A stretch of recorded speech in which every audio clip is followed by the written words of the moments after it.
Chairman Imran Khan पंहिंजे ख़िलाफ़ दाख़िल 121 केसिस खे लाहौर हाई कोर्ट में चैलेंज करे छॾियो आहे।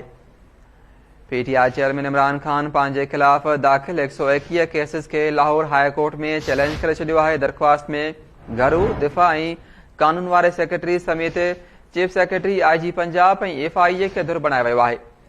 इमरान खान दरख़्वास्त में मौक़िफ़ इख़्तियार कयो त संदसि ख़िलाफ़ कोयटा, कराची, लाहौर ऐं इस्लामाबाद में 121 केस दाख़िल कया विया आहिनि। पीटीआई जी हिमायतियुनि खे नज़रबंद ऐं गिरफ़्तार कयो पियो वञे।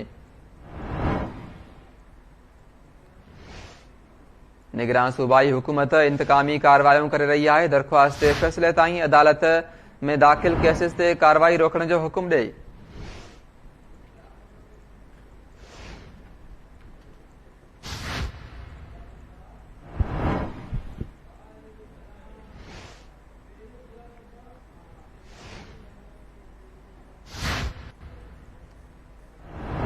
पीटीआई चेयरमैन इमरान खान पंहिंजे ख़िलाफ़ दाख़िल 121 केसिस खे लाहौर हाई कोर्ट में चैलेंज करे छॾियो आहे।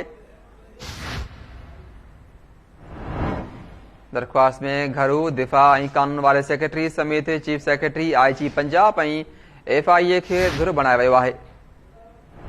इन हवाले सां लाहौर मां लाइन ते मौजूदु आहे खुदा बख़्श उजण जी। खुदा बख़्श, छा तफ़सील आहिनि?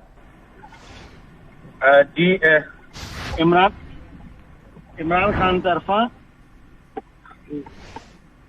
जेको इमरान खान ख़िलाफ़ कयल जेके केसिस आहिनि उन ख़िलाफ़ लाहौर हाई कोर्ट सां राब्तो करे छॾियो आहे। जी, पीटीआई चेयरमैन इमरान खान पंहिंजे ख़िलाफ़ जेके 121 केस आहिनि उन्हनि खे लाहौर हाई कोर्ट में चैलेंज करे छॾियो आहे ऐं उन पंहिंजी दरख़्वास्त में घरू वज़ारत दिफ़ा ऐं कानून वारे सेक्रेटरी समेत चीफ सेक्रेटरी पंजाब ऐं IG पंजाब खे धुर बणाईंदे उन सां गॾु FIA खे पिणु धुर बणायो आहे।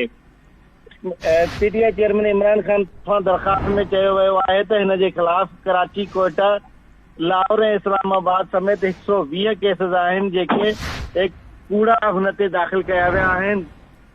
इमरान खान पंहिंजी दरख़्वास्त में वधीक जेको आहे लाहौर हाई कोर्ट खे इहा दरख़्वास्त कई आहे त हुनजे हामियुनि ख़िलाफ़ कूड़ा केस ठाहिण ऐं उन्हनि जी गिरफ़्तारियुनि खे रोकियो वञे। जेको आहे सो लाहौर हाई कोर्ट दरख़्वास्त जे फ़ैसिले ताईं अदालत जेको आहे सो कार्रवाई ते अमल करण जो हुकुम ॾींदे सभु जेके